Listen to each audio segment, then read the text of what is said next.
And I record too. Okay, it's recording. Hello, welcome everybody. Welcome again, Dan. That's amazing. We are having so much fun each time we're doing this. Welcome again. Somebody says you keep getting younger. You must have a secret or something. I think it's, I don't know, love or everything. The Love is a rejuvenation great, effect, the bliss love. effect. Fun. Yes. So you had a story to tell about Enki, I think, right? Was that how we're going to start?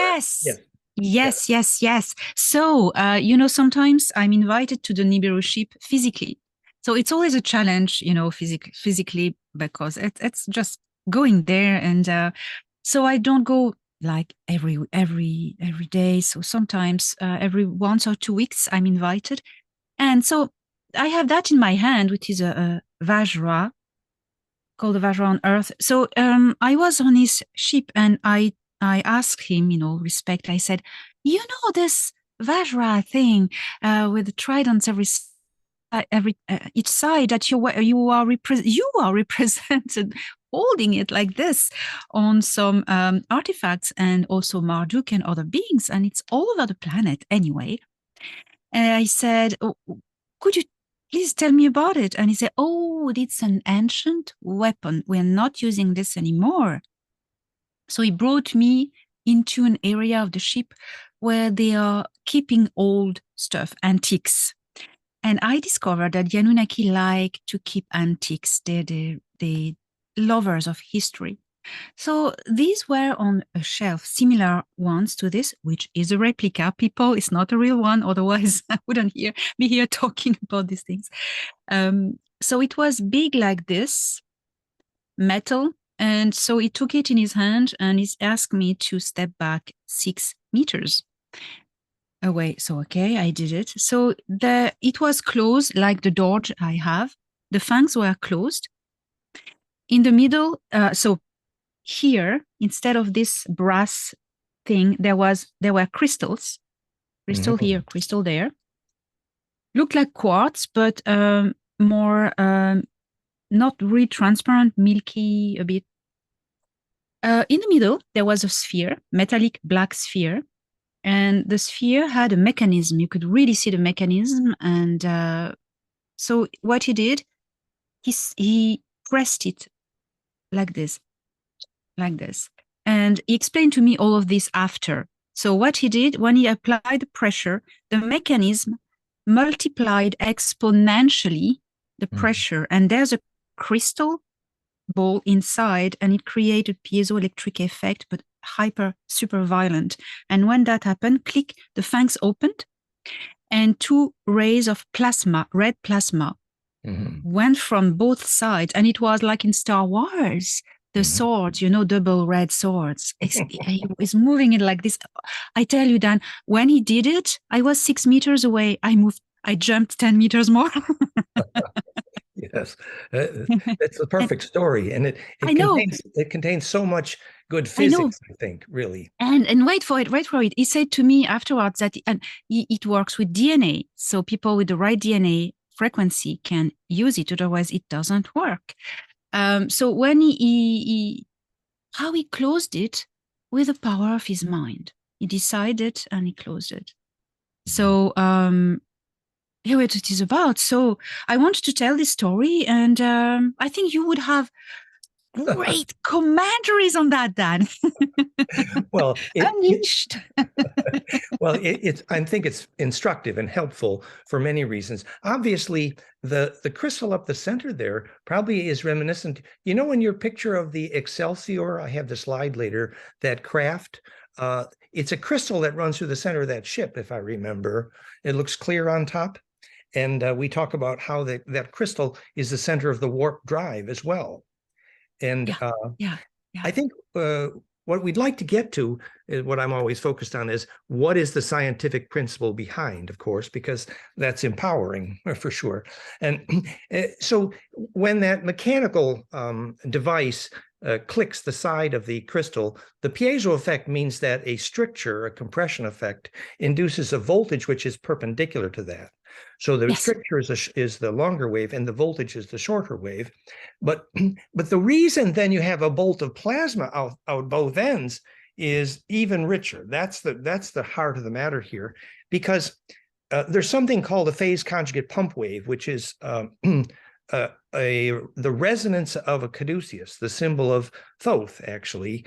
And that resonance literally pumps to the core of that crystal and causes it to spit out the ends, the perpendicular axis, what's called coherent longitudinal interferometry. It just means that there's what you could call a scalar wave, a compressional wave coming out perpendicular to that pressure, which is, I think if we were to look at the slides about this, we'd also have clues to your work with Dan Willis talking about Marcel Vogel's quartz crystals as well, if we could really understand the principles behind this. Incidentally, actually, I think you knew Elizabeth Donovan, the physicist. He believed we actually had the physics to do what's called heterodyne interference of microwave, called longitudinal, where you could actually make a Star Wars laser gun, actually. And you do it by the coherent longitudinal beam coming out the ends of a crystal. And so how that works, I think, is instructive for many things. For example, I think that crystal, and by the way, that crystal, the key mechanism is that the long axis of that quartz is a slinky. It's a helix. And that helix is similar to the helix of DNA in the sense that it makes it piezoelectric. Piezoelectric means if a longer wave on the end is connected to a shorter wave on the sides, because if I take the helix like this, here's a long wave, but as I do that, the side's going in a little bit. And so that's a mechanical slinky-like connection between a long wave and a short wave, which is another way of talking about piezoelectricity. But why is that so key to not only the quartz crystal and what Edgar Cayce called the Toy Stone fire crystal of Atlantis, and the Koski frost, which is the physics of warp propulsion? Well, why is that also key to what's happening in DNA during bliss? Okay. So what we're setting the stage here is, I think there's actually an answer to all of those questions with one simple understanding, which is how a certain kind of wave shape, called a caduceus, the technical term is a phase conjugate pump wave, that when that cascade of harmonics, which was the logo for Thoth, which we call phase conjugation, that pump wave is how the DNA gets bliss, how the spine liquid pump works, how the quartz crystal works, how warp propulsion works, how bliss works, how kundalini. It's all actually in one pure principle, which is the logo for not just the medical association, but Thoth, Hermes. So that's what the slideshow I prepared is about, actually, to try to put that together, hopefully. But first, I wanted to show you my double Dorji picture, if I may. I think I have that in the Firefly. Yeah, here it is. Okay, are you seeing my? Yes. Okay, so this was my friend Lou de Bourbon. This is at goldenmean.info/Octa Yoga. And he used the double Dorji to teach people to do rotations of the Dantian, of the solar plexus. So you would, this is Lou de Bourbon. He's quite famous for this. Let's see, where is he here? Yes, this is Lou. He's a hero. He's passed away now, unfortunately. But when he taught people how to use the double Dorji as a model for rotating the pelvis, the solar plexus. So you visualize your pelvis, you have two perpendicular figure eights in the double Dorji, right? And so that's two figure eight rotations, toroids, essentially. And then he would do that perpendicular. So now he would do a double Dorji like this. So that's two more, and then two more to complete the faces of a diamond. He called it caressing the facets of a diamond. It's an octahedron. It's three of these, basically. And the reason I point this out is that he developed extreme proprioception, ability to juggle, extreme sharpened perceptions as a result of these exercises. It was very exquisite yoga. And this, by the way, is parallel to, he called it the perfect split. here's Lou again. This is parallel to when you do that figure eight motion in the infinity walk. You walk in a figure eight and you do a cross crawl motion, and it's dramatically therapeutic for dyslexia, for example. You can feel the corpus callosum get hot because you're forcing that figure eight motion in your brain, and dyslexia disappears. It's actually medically proven. It's amazing. But the reason I'm bringing this up now, I'm just going to stop this share for a second. I'm bringing this up now for another reason, that I introduced Lou de Bourbon to another old friend, Ananda Bosman, who's quite famous from Norway. He's a teacher, been teaching these things for many years. So he called this the trinitization of the diamond light body, and he would do that diamond figure eight motion with the solar plexus, with his heart, and then with his crown. Now, why am I saying this? There's multiple reports, documented reports, that Ananda would do that exercise and he would physically disappear on stage with witnesses multiple times. And now remember, the people who do the flower of life meditation and they're visualizing the star tetra cubes, we talked about this. And the extremity of that exercise is people have been reported to disappear on stage. Hello. And then when Jean-Charles Moyen, we measured his brain waves, he made first an octave cascade of brain waves, which is literally that diamond light body, and then a golden ratio cascade, which is when the cube embeds in a pentodeca. And then he disappeared. Yes, he did.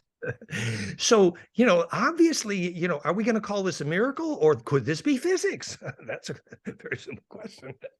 And so what we're saying is that at the center of that implosive turning inside out, there's a coupling with the compression core, which is visualized as spherical node of light. Dimensions happen to be Planck, at which the transverse, the up and down electromagnetic, is converted to longitudinal or scalar or compressional.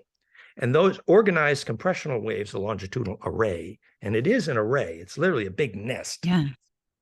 The big nest of longitudinal nodes looks like this, the dodecacosa, which we call it the star mother kit, which is the geometry of DNA, Earth grid, zodiac, and every living protein for some reason. When you talk about spherical compression node, it can be similar to the sphere. That's what you're talking about. That's exactly what I'm talking. Yes, that compression node of the still point at the center where many paths and errands meet. And so all I'm doing now is I'm setting the stage to have a conversation, which is how would electrical engineers go about figuring this out? And that's the keynote here. All right. So let's see if I can do this in an orderly fashion. And please ask questions because I'll probably go too fast. Yes, I'll cut you boldly. Yeah, feel free. So the title of my new book is PlanckPhire, PlanckPhire.com, which is Fractal Implosive Charge Collapse, Cause of Gravity and Consciousness.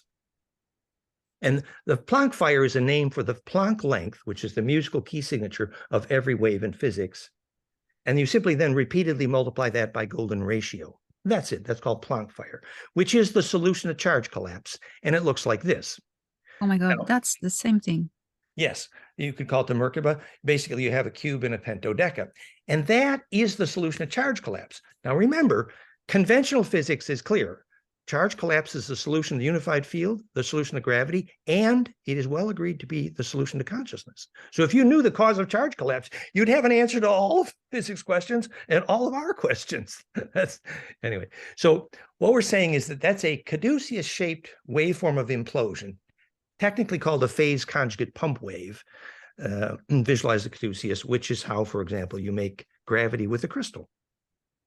And that triggers charge collapse, implosion, and it emits coherent longitudinal electromagnetics that beam out the end of your double Dorji.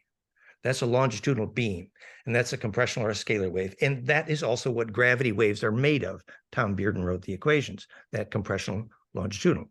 And that's the principle behind Marcel Vogel quartz piezo crystal healing, because you have to spit out a longitudinal. I was there. Marcel was speaking to a plant, and the plant was on the polygraph. And the phase conjugate pump wave was Marcel's own spine harmonics pumping that crystal, causing it to emit the longitudinal, and that's how he caused the polygraph to reply, because the plant felt the longitudinal wave. It's also the cause of warp propulsion. And that is the exact physics of the perfect binaural bliss audio brainwave stimulation. And it is the solution to Schumann pumping of pyramids for global wireless power. It's the solution to brainwave implosion for bliss and bilocation, Jean Charles. It's the solution to the spine liquid pump, how the spine liquid makes Kundalini bliss. Exactly that. We'll show you that. And it's how Schauberger's vortex makes gravity, and it's how implosive platonic nesting creates gravity and centripetal force in both planetary orbitals. Remember, golden ratio is the dominant geometry in all orbital mechanics, and in electron orbitals, the mechanism of alchemy. So here's the electron orbitals, that the atomic table is the same platonic nest that Kepler said stabilized gravity. So you can see all those pictures of, the physics of chemistry being implosion, which is chem as in alchemy, is actually simply platonic nesting created, perfected charge collapse. So this is the only technical slide here. So if I take that Planck length and time, I've been working this for many years, obviously, and I multiply Planck by golden ratio repeatedly, exactly, I get all of the wavelengths in physics that are negentropic. 3 exact radii of hydrogen, the ADP, ATP wavelength, the most important molecule in the body. We get the exact 2 frequencies that make photosynthesis happen. They're very narrow frequencies. I get the definition of all sacred length, the British foot. I get Schumann harmonics and brainwave harmonics for Bith. I get bliss. I get the Mayer wave. I get the Venus year, Earth year, galactic year, and precessional year. I get charge collapse perfected is the cause of gravity and negentropy. So, and you'll see that all in the website, PlanckPhire.com. And so this is another version of that equation where we actually talk about cancer healing frequencies, and I'm not going to do the whole drama here. So, but this is a more visual representation. So here are, on the bottom, the exact frequencies of the Schumann cascade. In green, I don't know if you can see that, 3 hertz, 7.8, 314, and 20 hertz. So this is the Schumann harmonics. This is why they call the pyramid the Hummer, because that is a phase conjugate pump wave. In blue on top is the equation, okay? So you see how close Hermes was when he designed the Earth's Schumann frequencies to be a Hummer, which is what made the pyramid a global wireless power. And here are those same frequencies determining the exact brain waves, alpha, beta, theta, which cause bliss. That's a phase conjugate pump wave.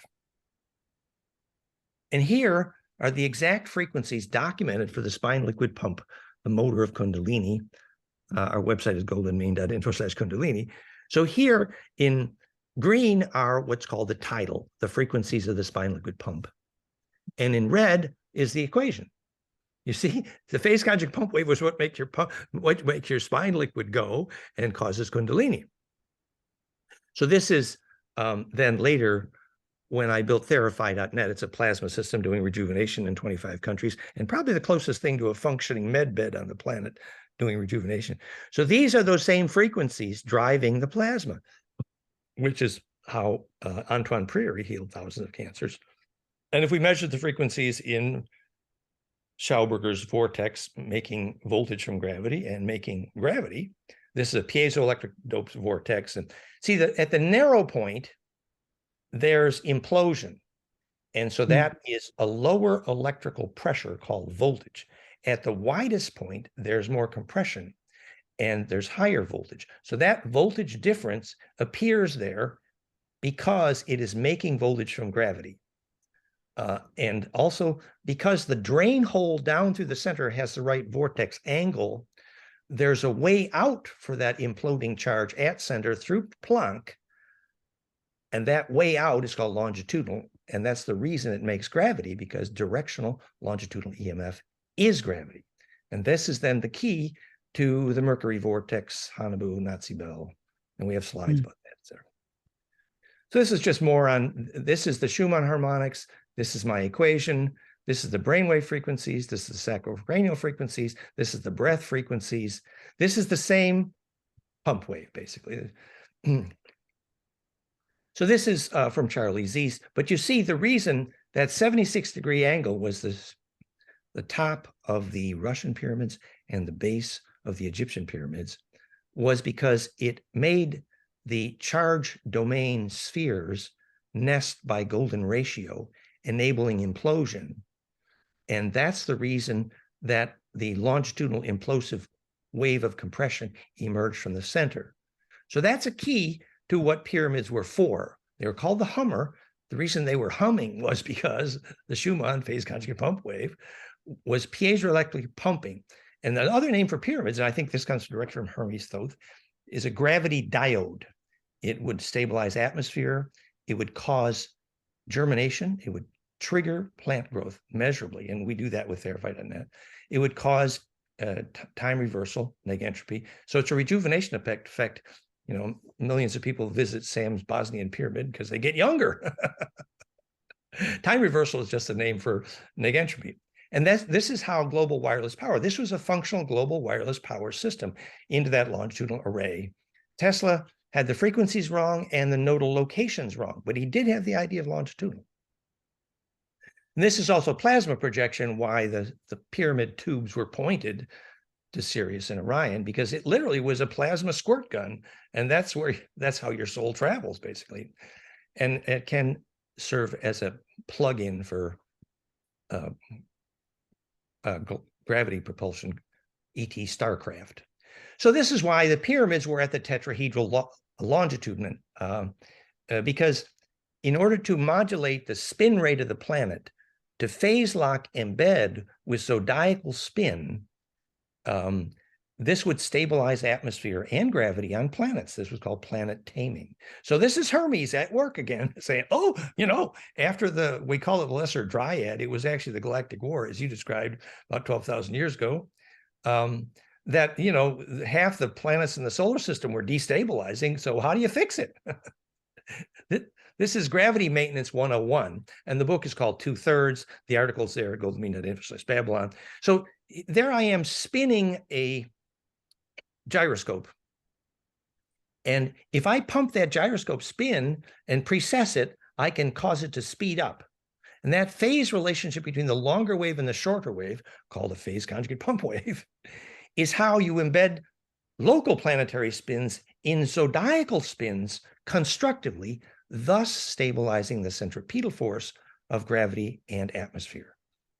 And there's many slides about this. And so this then leads us to the physics of stargates, and you talked about this many times, Elena, and this is just confirming what you said, really, that the reason the Stargate in Orion was worth fighting over, and hopefully I think you said the fight's over, right? Yes, it is. Very good news, very good news. Because if we understand this physics, we can be empowered by it, and it doesn't require a war. But effectively, the reason the trapezium of Orion was the most powerful Stargate around was because not only was this four-wave mixing called phase conjugation, which is how stargates work, implosion into the longitudinal array, but the more harmonics that are lined up in that phase conjugate pump wave Caduceus, the farther the stargate goes, because the number of multiples of golden ratio times c, the speed of light, increases, what you call the next dimensions.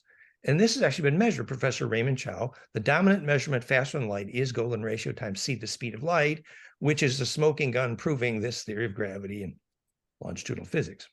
So there's many pictures about this. This was called the lens effect, the gravity lens effect of the Orion. And if you look at the Orion in the ancient Japanese woodcuts, I think we've seen this before, it's a double light cone, actually. And ancient Japanese knew this, actually. And that double light cone is pine cones kissing noses. And that's called phase conjugation. And it was called the Ontarian conversion. So there's ancient myths which confirm what we're talking about now about the Stargate in Orion. You all know about the golden spiral through the Orion star map on the Giza Plateau. Yes. There's animations here.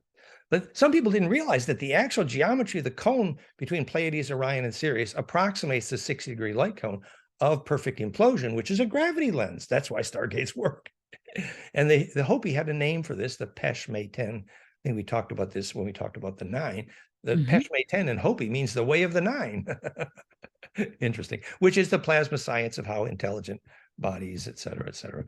And so I think so that double light cone.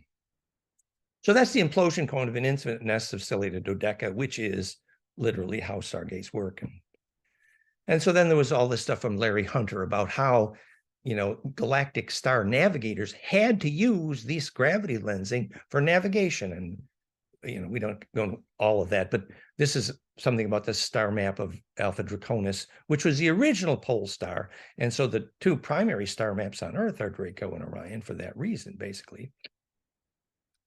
So this is how that vortex cone, for example, visualize Schauberger's water vortex, that when the charge goes down the Caduceus, down that vortex, the transverse wave on the one end is converted, it's called translation of vorticity, down the Caduceus, which is a golden spiral, into a longitudinal wave out the tip of the squirt gun. And that tip happens to be Planck. That's the point. And so if we animate this, the transverse waves, the movement is perpendicular to the axis of propagation, whereas a longitudinal wave, compressional wave or scalar, the wave motion is parallel to the direction of propagation. And they go farther. And actually that'll go through a Faraday cage or about anything. But you won't, but it will be transparent to you unless you get to one of the wave nodes and they bounce at these nodes in the dodecicos. It's a fractal array.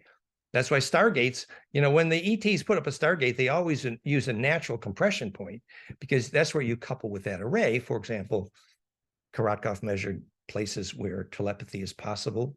He called it sacred space. And so that the nodes of that array also, for example, reduce radioactivity measurably, as did the Ark of the Covenant. And this is Kepler, that story. Kepler was really right. Golden ratio platonic charge collapse is the primary geometry of planetary orbitals because that's the geometry that enables and causes gravity. So now let's see here. Did I lose my place? So have I gone too fast so far? No, it's fantastic. It's fantastic. Hearing you talking about this compression node and this vortex that allow to access throughout dimensions and even dimensions of consciousness. The moment we did a show about that, the moment I was contacted by, I had a contact with the nine for the first time. My friend Una, she came and she put her finger through my head into my pineal gland, and she touched, I suppose it was a compression node of my pineal gland, and a vortex. My consciousness was propelled into a vortex, a spinning vortex, and I was propelled out of the universe into the void. And I remember very well this activation. She touched something that generated the vortex in my head. By my consciousness. It was really, really interesting. That very useful, important description. And to recognize that the very high voltage is compressed there. But to hook up to that DNA radio, that nodal ray, requires intense compression. Kundalini bliss moment, for example, or the moment of death is very similar. When you do that compression, you see your whole life pass by. You have to do the compression to embed, it's called impedance matching, to touch that array. And that's where ancestor memories propagate, for example, the concept of heaven. Yes, and projection into that array is actually the concept of Jedi and the Egyptian Jed, that because the cones converge in a way, just like in the double Dorji, the compression of charge to a focal point triggers the high voltage into the center of that array, which is where the longitudinal ray, literally the Star Trek beam, can emerge. And so that was even called a Jedi, both in Egypt in terms of the geometry of the piezo stone, but it's also where Luke Skywalker went, deep into nature to become a Jedi. Well, it meant literally plasma projective. And the famous Egyptian light bulbs there, which is now the logo of Therify.net, we think the Egyptians called it raising a Shem unto the Lord, but what they meant by Shem, access to a black hole, as in alchemy, actually was building an electric field to reverse aging. That's what they meant by when they said, I'm raising a Shem unto the Lord. And it was mistranslated, I'm making an altar in the church. Well, that's actually a name for the implosive capacitance, which is a phase conjugate pump wave, which triggers negentropy time reversal. And that was the major complaint of the arriving Anunnaki. We're aging prematurely. You see? Yes. I have a question. Well, if you can develop the fact that we see these little serpents. I know I worked in Dendera and I spent so many hours trying to comprehend this thing in the crypt. The serpents, can they be assimilated to pump waves? Well, that's the point. So later when we show the slides of therify.net, and you see the geometry of the arc in the noble gas. So the noble gas in the tube is emitting what's called phase conjugate optics. And if that's in phase with the low frequency pump wave, which is the same Caduceus we're talking about, so we dump a low frequency pump wave into the noble gas of Therify, and we're doing rejuvenation in 25 countries, therify.net. And you can actually see that serpent form sometimes in the plasma. So, and it's literally the serpent power. That's what it is. So it's more than metaphor. The point was, and in fact, you can even see this thing on the bottom right. That is an insulator for high voltage. That's what it is. Oh my God, it looks like it so much. So yes, Jed symbolizes the stability of the spine. Jed is the spine in Egyptian symbols. Well, yes, but it also refers to the projection enabled by the spine. So it would fit. Yeah. And so when the spine becomes plasma projective, what comes out the amygdala is the Sanchitan, which is, the testosterone, the Kundalini juice, the spine liquid core, and that pumps the ventricle liquid horns, which actually become horny, as in the statue of Lucifer, who's Enki, and Moses. So that indicates Kundalini has fired, and so the serpent brain has fed the bird brain, which is... Yes, all the wings of the Caduceus. It's the same thing. Yes, the wings. Which is the serpent feeding the bird. Yeah, and Hermes wings on his helmet. Exactly. So that's more than metaphor for activated Kundalini, which means also that you're then plasma projective in the longitudinal sense, which means then you should be ensouled long-term memory, ability to lucid dream, and all the fun stuff to steer the starcraft, because only if that's fired can you actually steer faster than light. And that's why all the advanced starcraft are actually DNA triggered, which is also why that crystal rod required DNA that was activated, because if your body did not have, the phase conjugate pump wave, the experience with bliss, which in practical example, in my case, 20 or 30 years of Kundalini, I became pretty good at dowsing. I can feel magnetic lines at great distance, because as your DNA becomes more superconductive, because that pump wave through it, and we have slides about that, so we'll get there later. So this is just another version of, if you think about the Mercury vortex in the Vimana Nazi Belhanabu, what's being spit out, actually, it's two concentric cylinders rotating in opposite direction, and between them you have liquid mercury. We talked about this, which is doped with an iron powder, and there's a wetting agent turning it red. And so the magnetic permissivity and the hydraulic specific gravity combined spits out a very broad spectral, coherent, and directional longitudinal EMF at the bottom, which is the gravity wave, which is why it produces lift, actually. Yeah, and the two perpendicular fields create a torsion field, so that cancels the mass. Well, we believe that the Russian term for the torsion wave, which most people translate as a scalar wave, was another language for coherent directional longitudinal EMF. Yeah. And you can see why they called it torsional, because it was directional and it was a result of spin. So this is the Vimana prints that purportedly the Germans then studied, and you've probably seen the picture. So this is the Mercury vortex.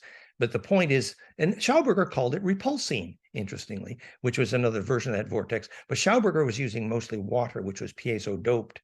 With mercury, you could get a greater amount of lift, but it was dangerous.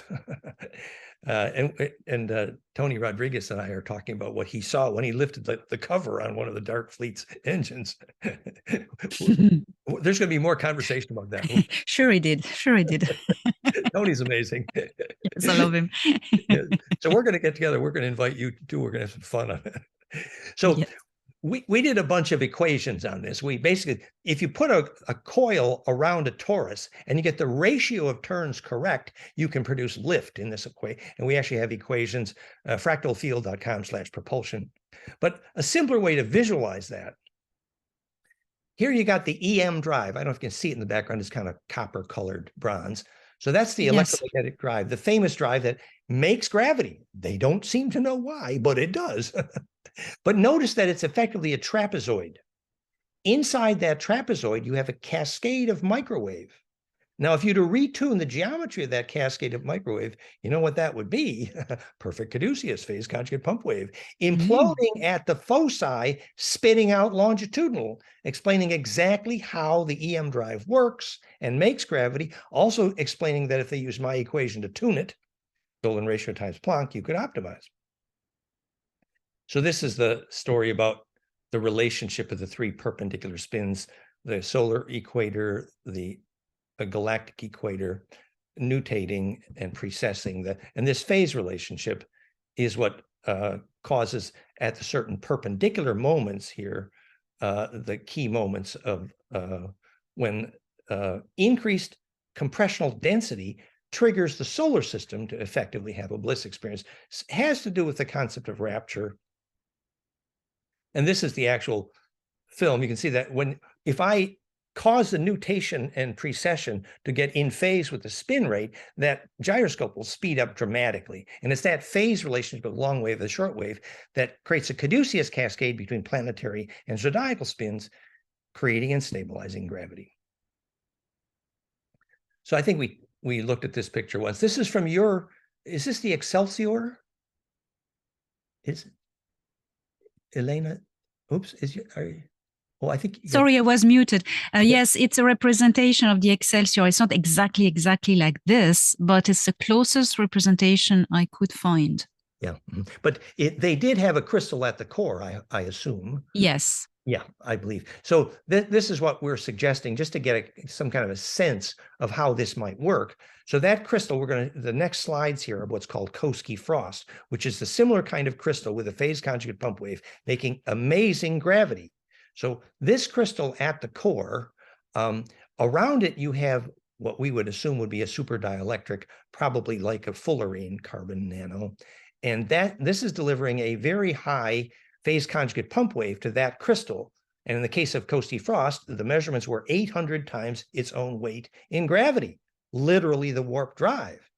Now, the reason that crystal is making gravity is because of that helix, that piezo slinky down the center, and you're pumping it with that same exact Caduceus but in this case, it's an RF cascade. So you can read a whole book about this if you want. If you would like to know the physics of warp propulsion, and credit to Elizabeth Donovan. The book is at fractalfield.com/propulsion. It's titled Glimpses of Epiphany. And there is a whole book on the physics of what a warp drive is. You can read it, you can see the equations. It's very detailed. And it starts with the original reports of the Koski frost experiments from 1927, gravity nullified, 800 times its own weight in gravity. And there was a pump wave. And so that was a gravity maker. That's an example. And another version of that would be actually Luke Skywalker's sword. It's the same principle. And so warp drive, the word warp is actually misleading because time is only a name for spin rate. So it's just that the spin rate changes when you accelerate. That's the point, that if I took a donut, all of mass is toroidal, and if I accelerate that, some of the charge inertia of that acceleration translates in vorticity and causes the spin rate to increase as it's accelerated. And that's called time. And so when it's called the space-time matrix, it's actually simply a name for the phase relationship for acceleration versus accelerated spin rate. And that then sets the stage for understanding a bit more about how your crystals are working. Now, I knew Marcel Vogel quite well, as did Dan Willis, but my relationship to Marcel was perhaps a little bit more technical. At that time, I was a systems analyst at IBM as well, and I was working with Louis Acker, who wrote the book on the Atlantean fire crystal, the toy stone. And so what we knew from the fire crystal literature was that when you cut your crystals, you had to what's called align the facet planes with the molecular planes.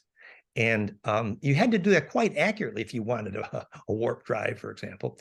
And Marcel was wonderful, and he did this only intuitively. But the actual physics of the process is the z-axis, which is a helix in the quartz, rotates the plane of polarized light, and the amount by which it rotates is split into two beams called birefringent, and that's how the Rife scope worked, and that's how Rife discovered the frequencies, which became Theraphi, for example, and Lakowski, golden ratio.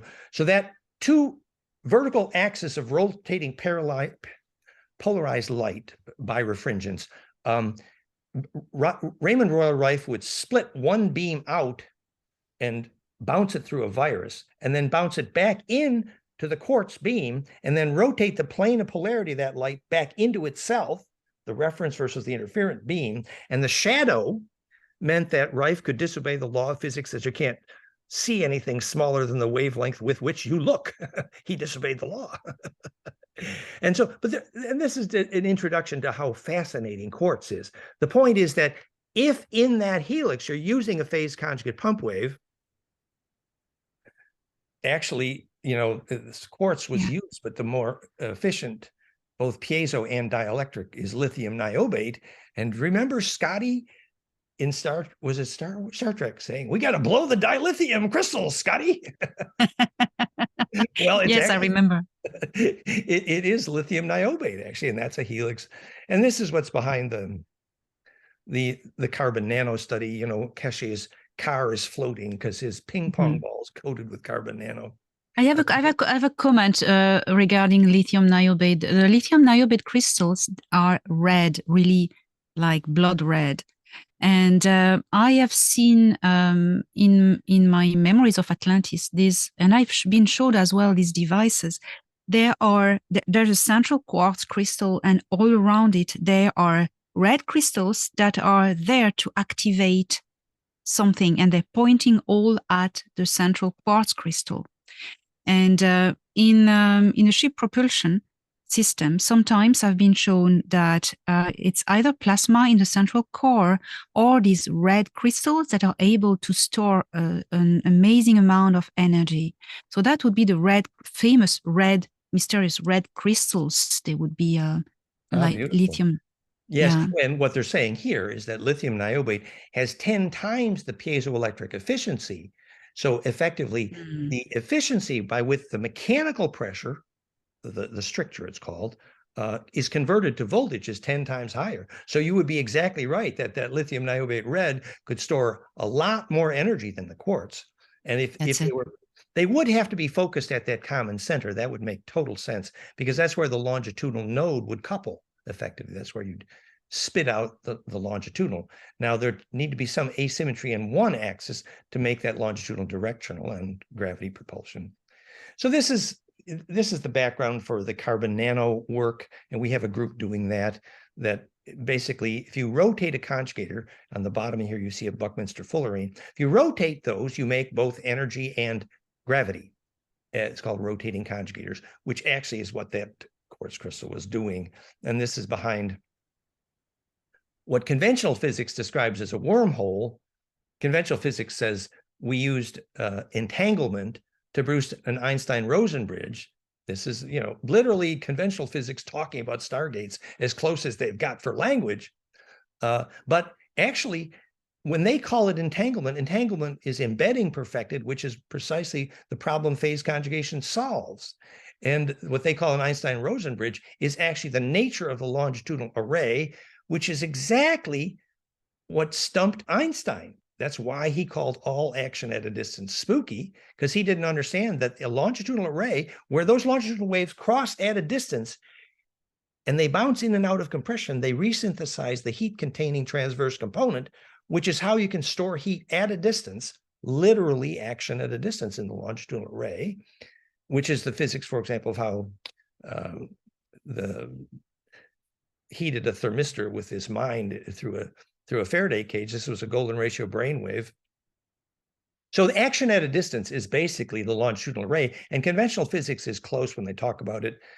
And so that it is charge collapse that is the doorway in and out of the Stargate, that connection. And this is just saying that conventional physics has agreed that, Einstein agreed that non-destructive charge collapse is the solution to his problem. And then Wigner and von Neumann agreed that consciousness causes wave function collapse, versus Penrose and Hameroff said consciousness leads to the collapse of the wave function. So everybody agrees that wave collapse is the solution, but nobody knows the cause of wave collapse. And that's the problem we have answered with Planck and golden ratio, basically. So this is where you could actually describe a cause of consciousness and gravity. And this we call the Stargate physics, the mechanism of electrogravity. And there's the sword right there. And this is the conversations in the physics literature talking about charge collapse being the solution. Literally, the wave function leads to consciousness, or does consciousness lead to collapse, or the collapse leads to consciousness? In either case, the cause of consciousness is the wave collapse. This is agreed, actually. So what they don't know is the cause of wave collapse. What they do know is that wave collapse causes gravity and consciousness. You know, Dan, I have a commentary on this. All these ancient arcs are DNA powered, but you can switch it on with DNA. But there was the dimension, another key that, for instance, the Nazi tried to crack up some old technology. They couldn't, even if they had the right DNA, like bodies of people who had the right DNA, they couldn't even get this technology to work because what was missing was consciousness. You needed to have the soul as well, an embodied person with the same consciousness, the frequency as the DNA. And so that was the key. Well, that's the key point, actually. And that's where this conversation hopes to go, that when the DNA braids recursively, something like this, that implosion at the center of the DNA emits longitudinal coherence, which we have measured and produced. We can make lucid dreaming, for example, therified plasma. We know what causes lucid dreaming. Actually, you get lucid during that compression when the longitudinal coherence is emitted, what the Egyptians called Ba from the Ka, Tibetans called the rainbow light body, Gurdjieff called Kesjan body, is actually longitudinal coherence. And so that would exactly be the trigger that they were looking for in those caves, actually. And in fact, the compression there would mean why those were regeneration chambers, that whoever entered that chamber would not age for that reason of recursive compression. So we used this slide when we were talking with Jean-Charles Morin. Oh, yes. I forgot about that. The eye. Oh, yes. Yes. Go ahead. So the turning inside out, remember, Jean-Charles is saying that repeatedly, that just before he bilocates, he sees in one eye where he was, and in the other eye, he sees where he's going at the same time. Yeah, that's fascinating. What is this telling you? So it's the turning inside out point. It's called the scintillation point. And it's the compression point where it turns inside out that you contact the longitudinal array. And the longitudinal array has to support you at that moment. For example, do not try this inside an aluminum box or a metal building. No. So where you're coming from and going to, there has to be longitudinal coherence. Jean-Charles started out by going to beach, which was a good choice because you had coherence there. Or Jean-Charles went to the arcs, which are also compression points. So it's literally about embedding and floating in the array. And that's what the turning inside out enables. What I've noticed with Jean-Charles teleportations, there's always an important body of water where he just teleports. Beach, the river on this faraway planet, and also Antarctica with all the ice. So there's always a strong amount of water nearby. That's interesting. Exactly the point. Of course, the water, hydrogen-mediated, pure fractal phase conjugate. So that would be an excellent support medium for a longitudinal array coherence. Again, why the ETs will not set up a Stargate unless there's local gravity coherence. It basically on the fractal node, which is also why, that Korotkov measured only on the array points do you get telepathy.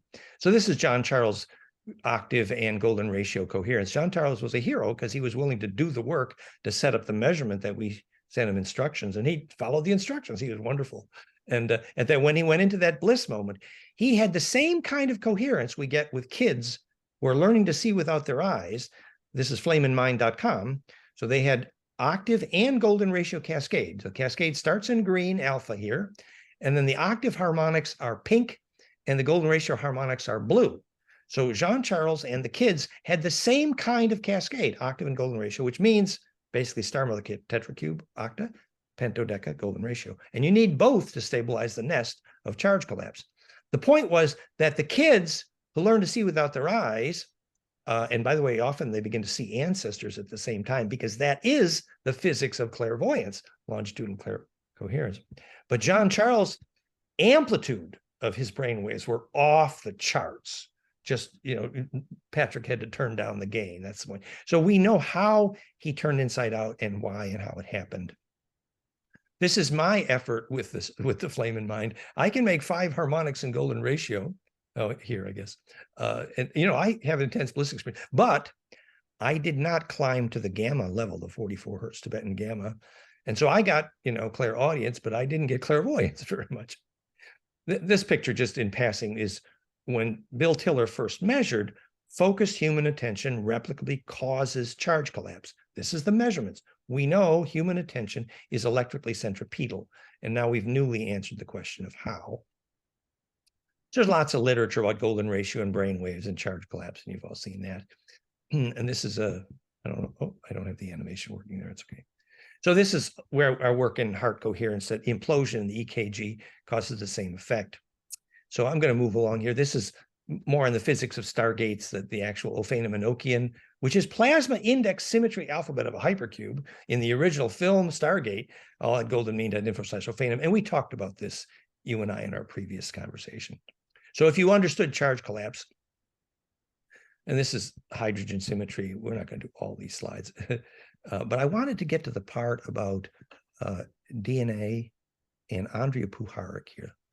So this is magnetic phase conjugation, discovering that magnetic harmonics in the same cascade eliminate pain. And this then is the actual frequency emissions of Therify.net's Tesla coil. This is the equation for hydrogen, showing it fits that equation. This is Tom Bearden's book showing that longitudinal waves are gravity waves. And by the way, that's what makes plants grow. Hello, it's very cool. This is the measurement of the frequencies that do trigger lucid dreaming. It has been measured. And look, this is my equation, 29 and 47 hertz. And this is the actual frequency measurements of how you make lucid dreaming. So it's obvious what's causing lucid dreaming. And this is the report, Therify.net, of triggering lucid dreaming with plasma. The frequencies is called a phase conjugate pump wave, because your body spits out that coherence that, by the way, predicts who's going to take memory through death. Now, this is not the best picture, but when you see this animated, you will actually see a serpent-like plasma cone inside these cones. So that's why the logo of the Therify is those double serpents. And you see the point where the double serpents meet is actually the Planck threshold. That's Therify logo. And this actually shows the frequencies that we use in Therify, and that's a phase conjugate pump wave, same principle. And this is a website we have about triggering plant growth using that. So primary purpose of many of the original pyramids was that plant growth. And this is the physics paper, my friend Mei-Wan Ho, that showed space-time was fractal and based on golden ratio. She didn't know why, but it was clear. And this is that centripetal force. We're doing all this work locally to set up labyrinths for rainmaking, because it's implosive and centripetal. And this is the 7 stages of the dimpling process. We're not going to do all these slides. And so this is another physics paper showing that visual perception is phase conjugation, basically. This is all at the conjugate perception website. And so this is enacted with a pine cone schistanosis in the pineal. And this is another slide then about that infinity walk we talked about earlier, that the cross point of the corpus callosum. So when you actually make the figure 8 at that cross point and your corpus callosum gets hot, and then dyslexia goes away, because dyslexia actually is more creativity, because there's more wires between right hemisphere and left hemisphere. But because they're not twisted, there's no compression to do the sorting. So when you enact that compression by walking the figure 8, then the sorting returns because compression is restored. And that's the end of dyslexia. It's a wonderful, and I knew Deborah Lawrence, who wrote the book infinitywalk.org. And this is about phase conjugate dielectrics. I think we're going to move on to the DNA section. I don't mean to carry on too long. So this is why the Olmec walked 600 miles to get the right kind of stone so their ancestors could inhabit, because it was a high dielectric. And then this is how they telephoned their ancestors in the black showstone. because it's literally a phase conjugate mirror. And that's how the Nostradamus developed the coating he used. So it's interesting. It makes me think about the crystal skulls, Dan.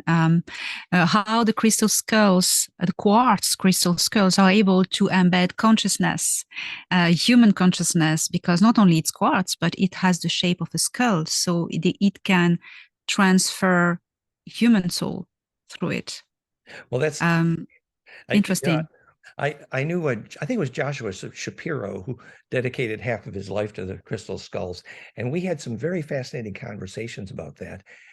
In fact, let me just, short legend story here. The legend story was the Orion Queen Mog, whatever that means. They used to initiate that when the new queen would take over, there would be an initiation ritual.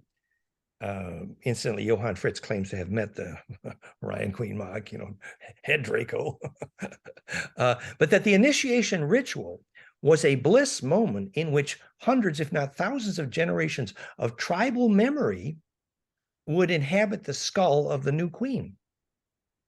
And that, so there's great ritual initiation of bliss moment. And suddenly the new queen would have like 1,000 generations of tribal memory, just like you felt it when she touched your third eye, And the story was, this is pure myth. I couldn't prove this, but the story was that the Draco, remember the Draco Uru problem was loss of long-term memory, loss of what we would call ensoulment. They admitted they had this problem. And so they were hunting for humans who had a soul when they did the abductions at Montauk. And what did they need? They needed DNA that had this kind of coherence. So, this is our trump card, guys, DNA with a soul. Anywho, so the story was that when the Orion Queen Mog tribe decayed, visualize Reverend Mothers of Dune, whatever, then they had to resort to quartz crystal instead of a real skull. And there was an issue, which was that in the quartz crystal, yes, you could store, 1,000 generations of memory, but it was no longer alive. And you remember, quartz is pure hex. So quartz will never have a soul. And you can never even squirt out a longitudinal wave from a quartz crystal unless you are there dumping a phase conjugate pump wave into it. Then you can make a longitudinal. But quartz by itself ain't got no soul, because there'll never be implosion in a pure hex. Ain't going to happen. So the story was that actually the quartz crystal skulls represented a decay of when that technology was used more for fear and control. And that was part of the symptom of the loss of long-term memory in the Orion Queen Mog. That's the story. And some of that I got also, I knew the Hopi, Robert Morning Sky and Ghost Wolf. And so they called that the Pesh May 10. And anyway. Oh, that's very interesting. And all this transfer of consciousness and quartz is always at the center of everything. It is. It's where you can do a pump wave, but the idea is that what we're calling ensoulment is very important, because the kids really need to know that a computer is never going to have a soul, and the kids need to know why, actually. And that's this could be the survival of our species is for our kids to figure this out soon, I think. And the reason is that, look, human body is not the ultimate solution. It isn't. But what you take with you through death is the ultimate solution. And since it is very clear that those who can lucid dream predicts very replicably those who can take something through death, which is a bubble of longitudinal coherence we're calling a soul, what the DNA spits out. And we didn't even get to the DNA slides, but it doesn't matter. The DNA is a helix, you're pumping it, and it spits out longitudinal coherence. So if you get enough bliss, then suddenly you find yourself lucid dreaming. And that is coherence. Remember, the Aboriginals look like they're sleeping, but they're manipulating the song line 1,000 miles down the road in their lucid dream. Yes. And that ability to be at that level of coherence, that's this better than anyone. The DNA is the actual trading currency of the galaxy, quality DNA. Yes. Everybody's yes. fighting. Good DNA, that's the value. The rest is chill. They like the beer from Earth, but that's pretty minor. The DNA that has a soul. Yes, but DNA frequency has a frequency, and especially human of Earth DNAs, because the human of Earth DNA is a compound of 22 different genes. So a DNA frequency of one genome puts you in contact with the genome and the memory of the whole culture, the whole history, the whole ancestors. You enter in contact with this by resonance, by this particular piece of your DNA. And when you have 22 of them, you can have less, can have more, but you can actually, when you find the right frequency, connect to any culture this DNA comes from. That's why that's such a very sensitive currency for the galaxy. And the real stuff of good DNA radio, and that's priceless. Exactly. The many stories that say there were 22 extraterrestrial lineages responsible for the cookbook of the human DNA, and we're supposed to be the vaccine of the Orion Wars. And I say that we have been the vaccine because when they abducted they caught those 3 tall grays, that was the vaccine that took out the Orion Wars. I thought maybe we were the vaccine. Well, that's how I was always told that Earth, what would happen on Earth, well, at least in this star system, would change the story of the whole galaxy. I went, how? How? 20 years ago, I was teaching we're the vaccine for the Orion Wars, and you proved it, I think. Yes. Oh my God. Yes. 2 years ago, they found these grays and they cracked the code of the Orion hive, and they sent a gift. But I think that leads us to maybe perhaps the most important conversation, which is, Enki saying, he brought back the recipe for the Adam Kadmon. Yeah. Obviously has something to do with what DNA can make a soul, which is the high leverage stuff, actually. Steer stars and be time lords and steer faster than light craft. All the high paying jobs require DNA, steer, implode. And to make that, you have to be able to raise a child with a soul. And we need to be able to teach universities what that is. Yes. Anywho, so I hypothesize that what Enki meant when he said Adam Kadmon, very practically in a genetic sense, how biologists sometimes say, well, that was junk DNA because we can't prove that it's part of replication. But actually, the spacing between the active sites during the braiding process determines if implosion is possible. Literally ensoulment. Now, I believe that's what they called boson 7 at Montauk when they measured which kids could steer the time chair. And I believe that's what they called microchloridians in the blood in these fictional Star Trek, Star Wars. Microchloridians is literally the plasmatids, the plasmoids, the chromatids, the somatids, which is living plasma coherently emitting longitudinally from implosion in the blood. And that is measurable. And this is a political hot potato, because when you can measure which kids have a soul and which kids don't, suddenly which vaccines should be illegal because people's plasma is dissociating from their aura if you could measure. So as soon as we can teach and measure what is ensouling, we have the real high leverage stuff. So I think what's called Adam Kadmon here, in one sense, is a structural ingredient to DNA that when you braid it implosively, remember, you got this phonon cascade, low frequency of heart coherence, and then the brainwave cascade, phase conjugate pump wave, and the DNA measurably responds to that. We've measured it by braiding more density. It literally tightens, the plot thickens, and then out of that implosion squeezes out this longitudinal coherence called soul, enabling lucid dreaming, and then the kids start seeing their ancestors. So that ability to get that longitudinal coherence, the cookbook for that has to do with inheriting DNA. I say when Humpty Dumpty, when all the king's horses and all the king's men couldn't put Humpty together again, what that was is the Draco for 1,000 years manipulating the royal families of Europe like they were show dogs. But could they make a soul? Oops. They never managed. I was told that either the Draco, either the Greys never managed to crack the code of human soul of Terra, Exactly. humans of Terra's soul. They Exactly. never were able. Something was missing, and the key that was missing was consciousness. Well, it's literally the ability to have bliss, to implode, Yes. and to support bliss. They don't have this because they're not human. Yeah. The structure of consciousness is there. Theirs is not human. And well, you showed a picture of the crypt of Dendera with the two tubes. Tubes. Now there was a spine, the jet, pillar, and I want to go back on the Garden of Eden. What happened, in the Eden, the biosphere on the Nibiru ship? Enki, in secret, had engineered the perfect activated human Adam, and he engineered from him a consort, a female, and he activated them both. There was a tree of life and a tree of knowledge. First, they learn who they were, and second, the access to the tree of knowledge.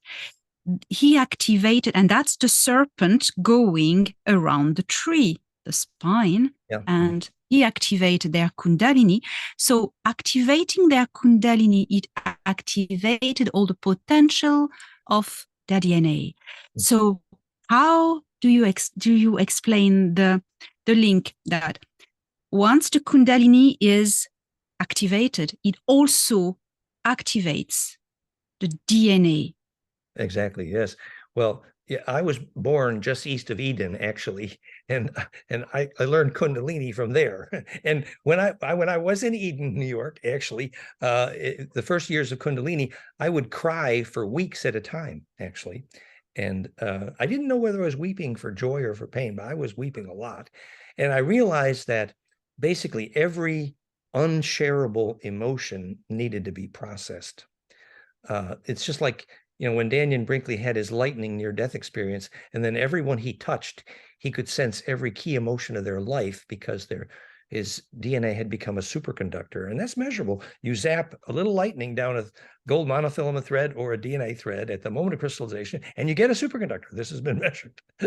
So bliss literally, measurably makes your DNA into a superconductor. And the reason is clear, is because the wavelength of the electron itself becomes an integral multiple of the helix itself. That's how superconductive waveguides work, that they're actually waveguides for electron as a tunnel. And so you can measure the fact that when you implode DNA with the lightning or bliss experience, you get superconductivity. And what that connectivity means in practice, in my case, I'm a relatively good dowser now. And also I became clairaudient, not very much clairvoyant. So I think east of Eden, if I may, John Steinbeck wrote The Grapes of Wrath just after East of Eden, and then it was The Winter of Our Discontent. So I took those novels very personally. But I think that what Eden meant in the Anunnaki, they said it meant a plain or a garden, but it actually meant the fabrication of a field to enable and support bliss process is what I would suspect. That our name for heaven, for example, Hey Ave, or Plains of Sharon, or Champs-Élysées, is actually a name for fractalfield.com, if you don't mind my website. But a fractal field is one in which charge distribution is enabled, and that is a garden of Eden within which bliss is sustainable and DNA can grow up. And so if people, are raised close to the ground, all the ones lucid dreamers generally were, they were hundreds of generations on the same magnetic line, and that was ensouling. And clearly Enki had a cookbook, no question. And I do think, though Anton Parks, I think, did a good job in raising more detail on the background there, that Enki woke up in a cloning cooking pot in Pleiades, and the female queens there were chasing them, and they hid out here. And then when they tried to bomb the hell out of them here, the Federation, the Lesser Dryad, the Flood, the story you told, Enki got caught in the crossfire, quite literally. And when he had to hide, that's when his team, Thoth Enki, had to go underground into stasis. And I think it was you who suggested that is now under Florida. Was it JP? Yeah. JP. No, JP, yes, JP. Oh. And we identified, Thoran identified that giant as Ningish Zida, Thoth. Exactly, which is the Sumerian name for Thoth, Hermes, which also is literally the great blonde-haired, blue-eyed. That is literally Quetzalcoatl Viracocha. Yes, and what was their agenda? In every case, it was finding the recipe for ensoulment in indigenous DNA. And then Thoth became called Tehute, DWD, which is mistranslated the line of David for the Jews. And then the blue-black blood of the Black Banana, which is the origin of the Essenes, is Thoth. Thothmosis, the line of kings of Egypt, is actually the name of the royal line of the Essenes, which becomes the father of Magdalene and the whole Christian. So everywhere you look, Thoth is there. Yeah, and Ingish Zida in Anak means the guardian of the good tree. That says a lot. The guardian of the phase conjugate pump wave, if you like my language. That's it.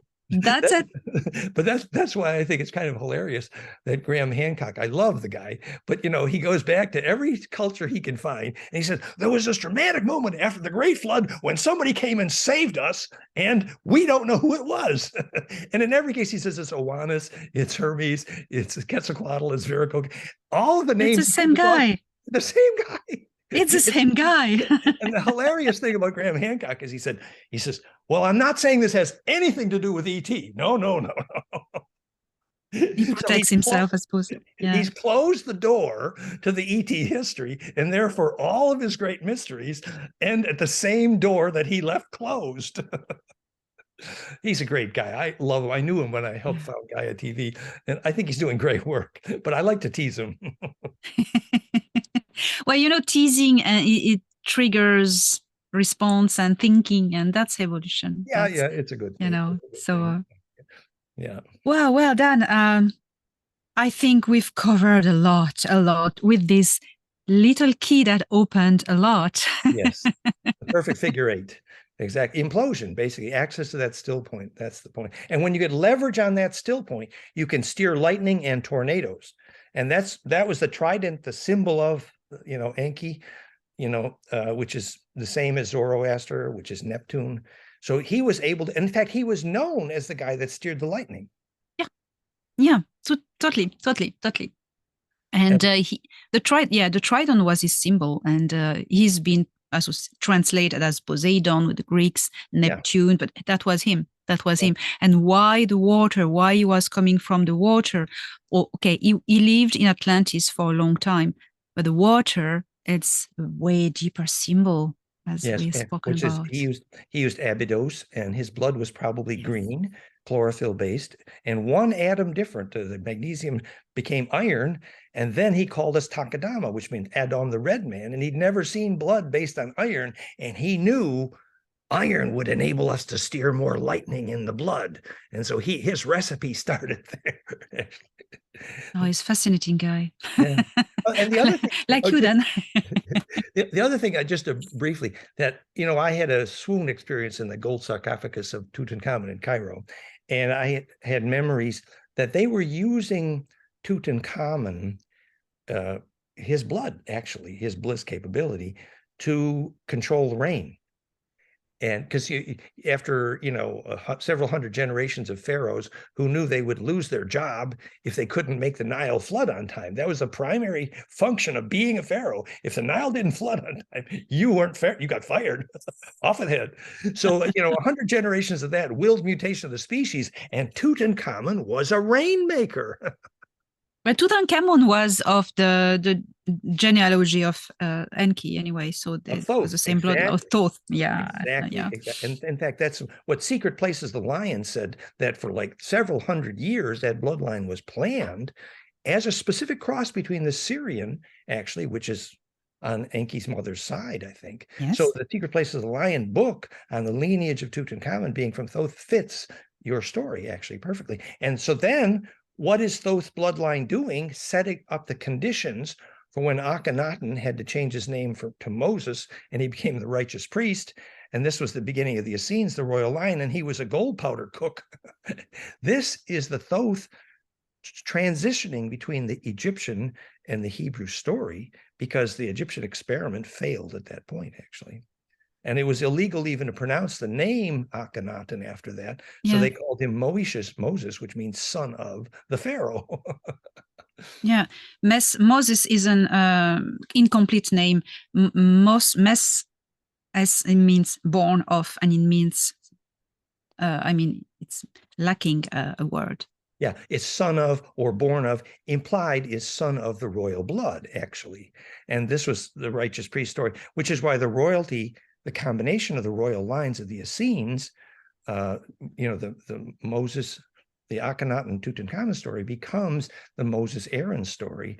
And this is the mystery Joan Grant, So Moses Was Born. It's literally out of Egypt, which is the name of all the books proving the Christian story starts with Moses, actually. So then that is Thoth's family, quite literally. And so all of our Christian myth then becomes rooted in actually the story of Thoth. Yeah. Which you were the archaeologist on the scene. Yes, I've lived 8 years there and trying to understand all of these things. And that was quite a long story. Yes. Fascinating.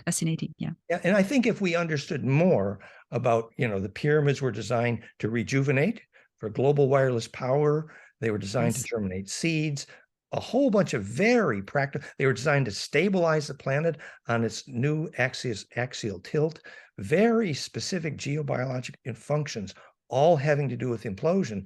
Suddenly the Hermes mystery is not a mystery. It's Caduceus science, actually. And this is empowering. So we consider ourselves the teachers of Thoth Enki. That's why we're here. That's it.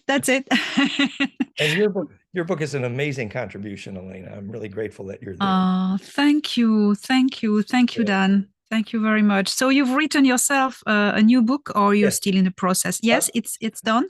PlanckPhire, PlanckPhire, PlanckPhire.com is the teaser, and it'll be released in 4 forms within a week or two. It's done, and we had great help from geometricmodels.com, Tufan, and so you will see my new book. Yes, it's specifically the physics of everything we talked about today. Oh, I can't wait to read it. So all the links will be dropped in under the video. Yes. Thank you so much. Oh my gosh, we had so much fun, as always. It was great. And I love the way that you're able to make the connection between the more serious science and the actual story, which is empowering. And at a human level, you represent the experiment exquisitely. Oh, thank you. Well done. It's a teamwork. We're grateful for your courage, Elena. Oh, thank you. Thank you. Thank you. And see you soon for another amazing chat. Very soon. We'll have more fun. It's been great. Thank you. And thank you. Dedicated to Thoth. Yes. Thank you. Blessings. Blessings. Bye-bye. Bye. Okay, I've stopped recording my side.